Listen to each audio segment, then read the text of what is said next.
GQ is traditionally about success. Success in everything from work to love, ambition, our own moral codes. But what happens when we fail? What happens when we discover that the mountain in front of us might not be the one that we're going to climb? To discuss this topic, will you please welcome the Member of Parliament for Tottenham since the turn of the century and the author and podcaster behind the phenomenally successful How to Fail. It's David Lammy and Elizabeth Day. Thank you.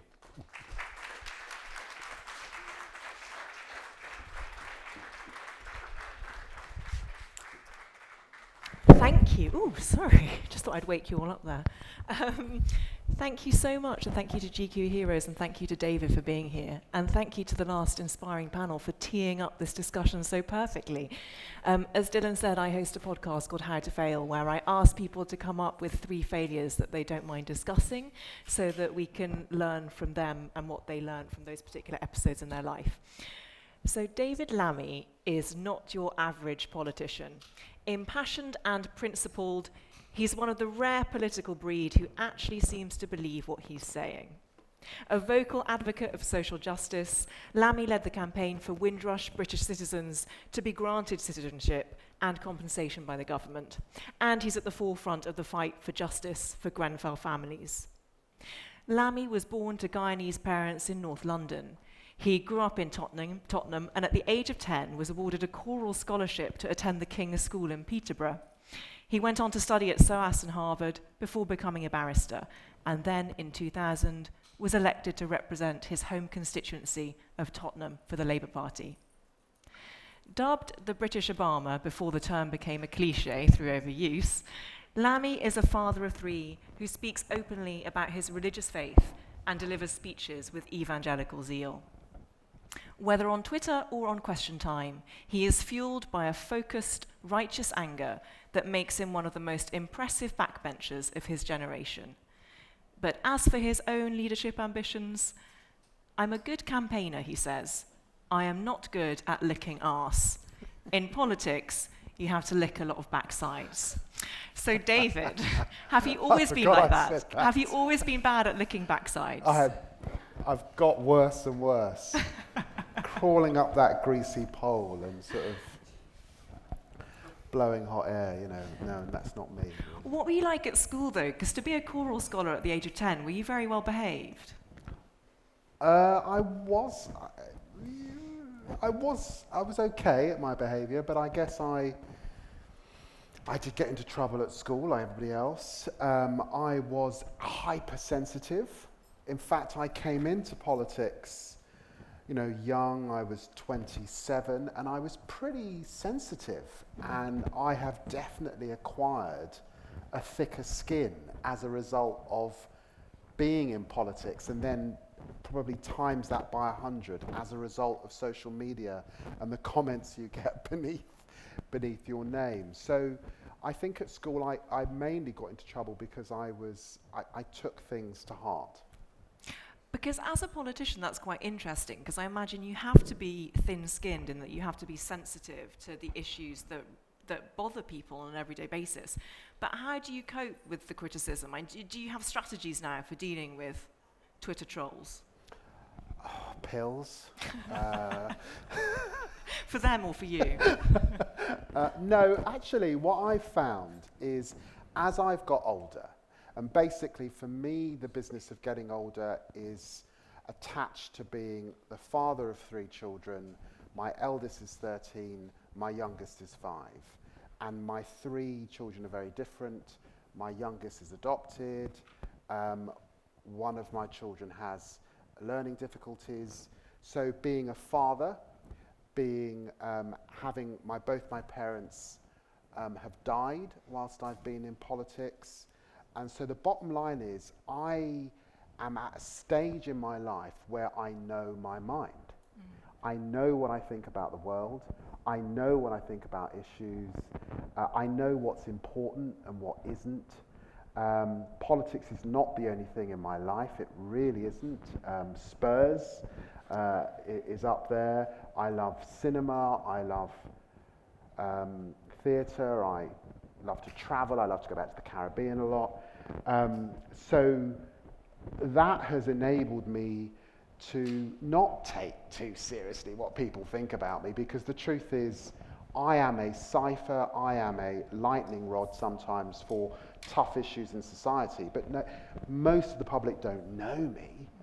You know, my friends, my family, my wife, they know me, they know what I think, so I don't take it personally. Often the negative stuff is not about me, it's about the representational role that I have to be in, frankly, at this point in our public life. And talking about fatherhood and how important it's been to you brings us on to your first failure, which is a very moving one, and it is that your father left when you were 12 and you never saw him again, and that when your father was dying 30 years later, you made the decision not to go to his bedside. Can you tell us more about why that feels like a failure? Well, it definitely, you know, felt like a failure when he walked out on us. This was an era in which, coming from a broken home, being raised by a single mother, was still quite a big deal. And there was embarrassment and shame attached to that. We became pretty poor once my dad left. And so there's a whole set of things, usually attached to school and school trips and stuff like that, that you couldn't afford. And I missed him. I mean, he left when I was 12. You know, puberty, adolescence, all those things I had to sort of navigate without a father. And also, I suppose, wrapped up with coming from an inner city area and going to school in a sort of leafy part of Middle England, also was wrapped up in a lot of shame and things associated with that. So that's why I guess I put it down as a failure. When he died years later and did make contact with our family, he was dying of throat cancer, and he died in the States because he left us and went to America. I was a young minister in Tony Blair's government, and I had to make a decision about whether I would sort of go and be at his bedside, and I decided that I just didn't think I had the emotional capacity to do that without it seriously affecting my job. And the truth is, you know, every mistake I make, you can read about in certain tabloid newspapers. So I didn't really want to have a breakdown on the job, and I knew that it would dredge up stuff that would be quite difficult, or could be quite difficult for me. So I didn't go. He died. Years later, you know, I did go to his graveside, and I you know, and paid my respect and had my moment. In fact, I've been back a couple of times since. But that was about resolving those the stuff that can come up, really, that is definitely attached to the darker moments. And I think that, you know, like everybody, when I have those moments of doubt, of depression, of sadness, certainly when I was younger, and in insecurity, I think, you know, some of it derives from certainly growing up without a father and feeling abandoned, feeling rejected, and the feelings that anyone in the audience who has experienced this will be familiar with. Do you think you've forgiven him for leaving? Absolutely, for sure. He was a great man. He was a charming, funny, quite artistic, creative kind of guy. He was not, how can I put it, typically West Indian. He was quite sort of avant-garde in his own way. And I forgive him because he screwed up. Life got too much for him. The finances got too much for him. His marriage got too much for him. And I don't think it could have been an easy thing to abandon his children. He died a pauper, really. So his story is not a great story. It's a very, very sad story. But I bear no grudge at all. It's what it is. My first book I dedicated to him, so I think I've forgiven him. You mentioned there that your oldest is 13, and I wonder what it's been like for you seeing your oldest turn 12, which was the age that you were when your father left, and go beyond that. Right, so that's been hell. And anyone who's got any advice on teenagers, please share that with me, because my eldest has made that transition now to the teenage age that I found very hard without a father. And I remember being petrified at becoming a parent in the first place, because I sort of thought, I don't know how to do this, I'm going to be crap. And then being really worried when I found out that my first was a boy. I thought, girl will be so much better. I mean, they are. She'll love her daddy, it'll be easier. But actually I found parenting wonderful and joyous and very fulfilling. And, I would love to go on having more kids, but my wife has said, no, it's got to stop, right? But I guess my son becoming a teenager is a sort of first moment where I do feel at sea sometimes. And I also can't really remember myself. I really wish I had a parent here to tell me what I was like and tell me to sometimes chill out. Don't give him a hard time. All that stuff that you wish that I really would want to hear is not available to me. So you're actually asking this question at a moment where things are resurfacing to do with my father leaving. And have you ever had therapy about it? No, this is my Is this your therapy session? Okay, that's a big responsibility for me. Yeah. There's often one might say quite a lazy assumption in politics and in society that a lot of our social ills are to do with absent parents, specifically absent fathers. What do you think of that? I think we shouldn't underestimate incredible women. And I was raised by a wonderful, wonderful woman, but actually by an army of women.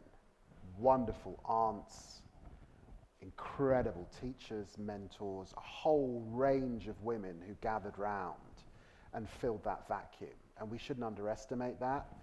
And we also shouldn't judge too quickly the fact that, yes, relationships can break up or they cannot really get started, but that doesn't mean that because a father is not present in the home or there's been a divorce or a breakdown, that father is not wanting to attend and care for their child. So my situation, I think, is not common to everyone, that a father is completely absent. And in my situation, a lot of people fill the gap. But I do think that it's absolutely clear that around the age of 13, 14, boys particularly, all teenagers, attach strongly to peer group, and into that vacuum can come unhealthy, misogynistic, toxic understandings of masculinity that sound fathers can address, if you like. And I do often see that as a theme in the work that I do, both in my constituency but also around some of the tough, mostly I'm associated with the really sort of tough issues in British political life. So, knife crime, gang crime, murder, low achievement in schools, call David Lammy. And it is definitely the case that the absence of strong male role models can be a big issue. But I might say that is not unique to urban or poorer black or white constituencies. I think that you can have situations where very wealthy families, because of the father's job in the city or whatever, is virtually absent. So I think it's a theme also of modern life and working patterns. Talking of your political career, one of your failures is a political failure. Although you say now you don't regret it, but you stood for Mayor of London and you failed. I failed. To be elected. I failed. So why did that feel like a failure at a time? Did it feel like a particularly personal failure because London is so much your city? So I thought I'd put this one down because it gave me an opportunity to bitch about Sadiq Khan. Feel free. Who is someone I've known actually since I was in my late teens. The truth is, he wanted to be Mayor of London, I wanted to be Mayor of London, and the wonderful late Tessa Jowell wanted to be Mayor of London. And I guess we all knew that whoever won the Labour Party selection would become Mayor of London, because London was feeling a pretty Labour town, and I've got to tell you, it still feels a pretty Labour town. So it was quite a keenly fought fight to become the candidate. I have to say Diane Abbott entered late as well, so it was quite, Yeah. And it was something that I decided I would be very good at, and I wanted. And it had come out of the first set of riots, not the first set of riots, the riots that we had in London in 2011, and I'd come to sort of prominence, and I started to think more about the city, and I thought I'd be good at it, and I was roundly beaten. Now, the thing about politics is all of this stuff is done in public, but as I sit here now, GQ Politician of the Year. Just saying. You realise that actually, more seriously, Windrush, Grenfell, some of the public positions I've taken on a people's vote, Brexit, life goes on. And actually, I lost this thing for a reason, because at the moment I'm feeling really that my presence in Parliament at this time on a national scale, national level, is very, very important. And as tough, tricky and worrying as politics is, both in this country and globally at the moment, I am hugely fired up and fulfilled by what I do. So that's one of those failures where you don't quite know how things are going to pan out. It feels a bit crap at the time, but there are other things around the corner, and you kind of grab hold of those things, and you realise that there is purpose, perhaps, and I certainly feel that I have a lot of purpose. It was the universe pushing you in a different direction. Absolutely. And I'm very grateful for it, and Absolutely. I think I speak for everyone here that we are very grateful for the incredible work you do. Thank you. I'm not saying it's not going to push me back, but it's not yet. And you didn't even bitch that much about Sadiq Khan, No, so I'm well not, done. No, Sadiq's a good friend. What happens when you fail momentously? Do you cry? Are you a crier? Do I cry? No, I don't cry. No.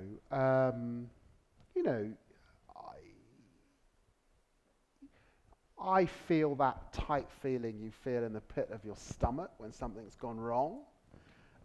It's not nice feeling super, super exposed. I hate letting people down. I mean, that's a huge problem for me. I hate letting people down. Anyone who knows me well knows that I hate being late for things. I like to be on time. I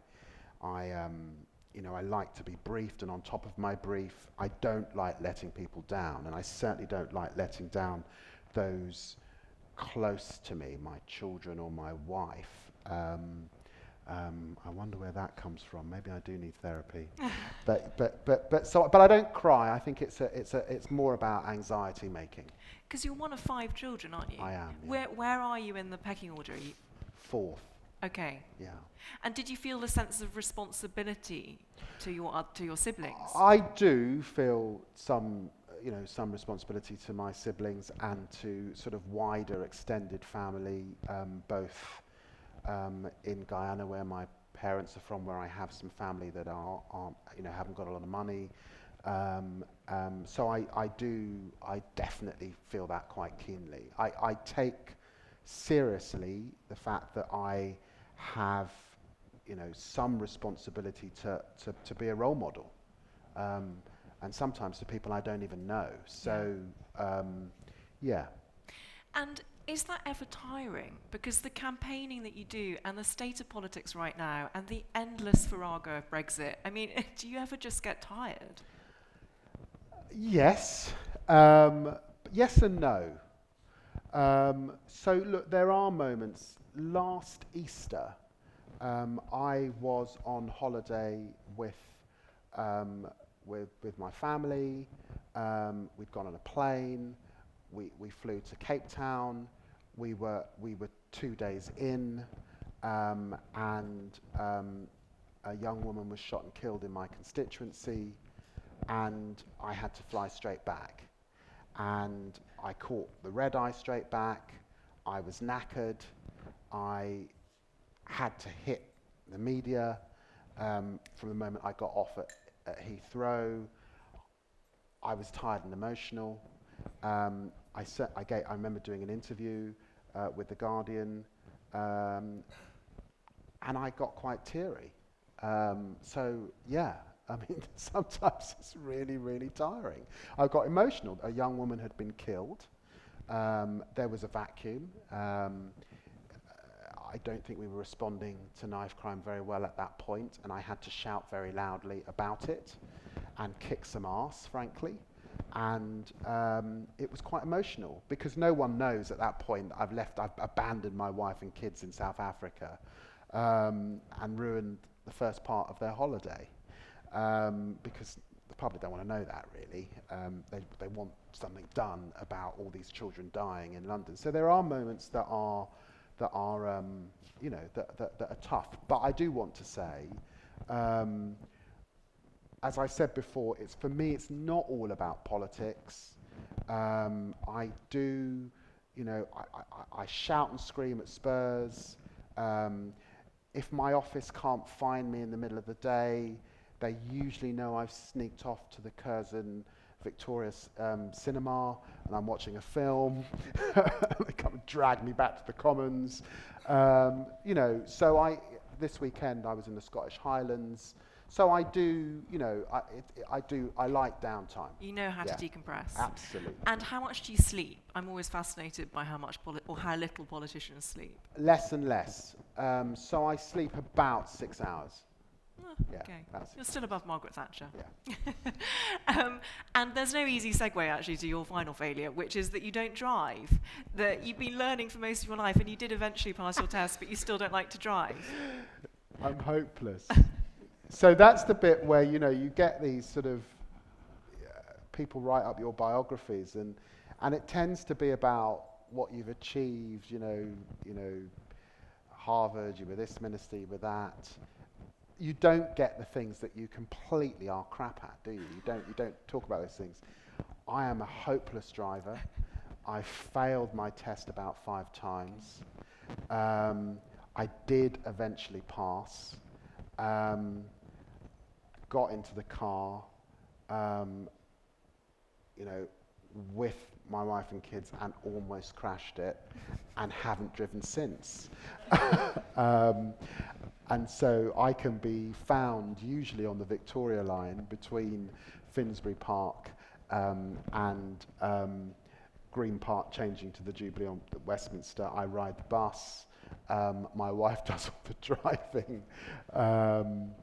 And yeah, I guess I am on the whole a sort of cerebral kind of person, an emotional kind of person, definitely, but I'm not the best practical, you're not going to get me doing what those great guys, war photography or climbing Mount Everest is not going to be me. Okay. Are you nervous when you get behind a wheel of a car? Very. And are you mostly nervous because of what you might do wrong or what others might do No, wrong? I think it's others. Yeah, I don't me too. trust others. What is he doing? Oh my God, just constant sort of weird concerns and paranoias about other drivers, I guess, is the reason. So does your wife do all the driving when you go on holiday with the rental car? She does. That would annoy me so I much. know. So she does. can never have a But glass of wine at dinner? Well, she is on holiday with me, and other than when I abandon her and leave her with the kids because I've got to run back for work, I quite like sedentary holidays. So, when I'm not working, I want to relax. Our place of choice is to find the sun, and for me, paradise is lying on a beach in the Caribbean, hoping not to get papped, because I'm not as thin as I was when I came into politics. So there's not that much driving. So we've spoken about failure, but I'm interested in the flip side. Do you feel successful? Yes. In the sense that I never dreamed my biggest fear growing up was going to prison. I'll be absolutely honest with you. And that haunted me for well into my 20s. And sorry, was that because you Because a lot of people went to prison from Tottenham. A lot of my peers spent time in prison because, the reality, prison was very real growing up in Tottenham. So that was something that I feared. And, and sometimes, I don't know if people watching have thought that, sometimes if you've got a brain and the brain isn't directed at something purposeful, it can end up going down the wrong path, I guess. So that also felt quite real. So I feel very successful. Relative to what I imagined and what I feared, my family, I guess my income jointly with my wife, the things that we're able to enjoy and offer our children, the wonderful opportunities that I get, including like this. I'm sort of way beyond what I could have imagined. I'm a lucky guy. Do you think your father would be proud of you? I know he was proud of me. Back when he died in 2003, that message was conveyed. So yeah, sure. And what about failure more broadly? What do you think it has taught you in life? Well, I think that we don't talk enough about resilience. I think that is acquired, but and you can do things to help people with resilience. And failure has given me a degree of resilience, really. And also the ability to lean into failure, for that to become part of your story. In politics, we love in politics a story that goes from there to there. We love the guy that comes from nowhere and becomes Prime Minister. We love Obama. We love Tony Blair. But the truth is, most of us in life have lives like this. It goes up and down, it undulates. And those bruises inform and hopefully you acquire a degree of wisdom as a consequence. That's not a word we talk about very much. Or truth. What is truth? We don't talk enough about that. So I think that failure equips you with those things. We're living in political times where we need that desperately in both political parties on both front benches. He said, trying not to make headlines. And you know, fessing up to failure and coping with it is part of that story. So final question before we run out of time. You're a former choral scholar. What is your favourite hymn of all time? Oh, Christ. What's that? You're so religious. He's so religious. What is my favourite hymn? Or favourite song? Well, I mean, I still get a bit teary if I'm sort of, if you know, you switch the telly on or you're in a church service and you get a chorus to sing or start the solo to, you know, Once in Royal David City. It still sort of makes me, yeah. That's a lovely note to end on. David Lammy, GQ Politician of the Year. Thank you so, so much. Thank you.